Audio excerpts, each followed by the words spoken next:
sulit untuk mengikuti materi seperti Zoom saat ini itu dikarenakan oleh berkurangnya kuota ataupun mungkin yang masih di desa jaringan, atau seperti saya bahkan memang sengaja dari desa langsung ke kota Palu untuk mencari memang lihat jaringan karena di rumah memang sulit jaringan. Jadi kadang banyak yang tak bisa masuk Zoom dikarenakan hal itu. Jadi suatu saat ketika mahasiswa ada yang berhalangan masuk ke materi melalui Zoom ini dikarenakan jaringan, apa itu ada suatu kebijakan, Pak?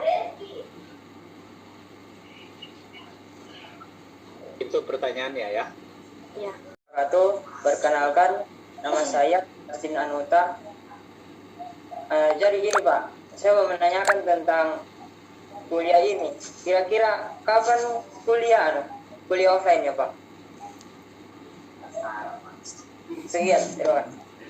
Pelonggaran sebenarnya bukan pelonggaran, jadi tergantung kondisi ya dan situasi di satu tempat ya. Jadi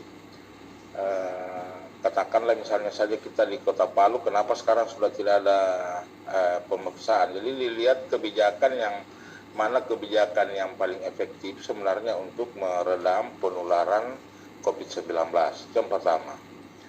Yang kedua, sebenarnya kenapa ada pelonggaran, memang nanti juga kita mungkin kalau saudara-saudara ikut di kuliah akan mengerti lebih dalam, karena memang ini ada dua sisi yang pemerintah selalu pertimbangkan, sisi ekonomi ya dan sisi kesehatan.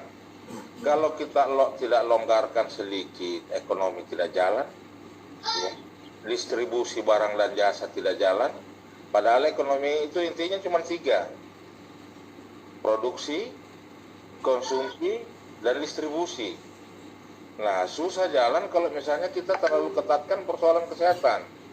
Di satu sisi kalau kita longgarkan juga, ya, jadi katakanlah kita mau jalankan ketiga aktivitas ini, nah, jangan-jangan juga COVID ini akan semakin meningkat. Jadi dua-duanya ini harus tetap diperhatikan oleh pemerintah. Jadi dicari keseimbangannya di mana. Jadi itulah sebabnya sekarang itu banyak orang berkomentar dari sisi ekonomi, dari sisi kesehatan dan seterusnya. Ya, itu kira-kira kita cari di mana keseimbangan. Kan boleh itu, puskesmas juga menyediakan vaksinasi itu. Jadi silakan ya.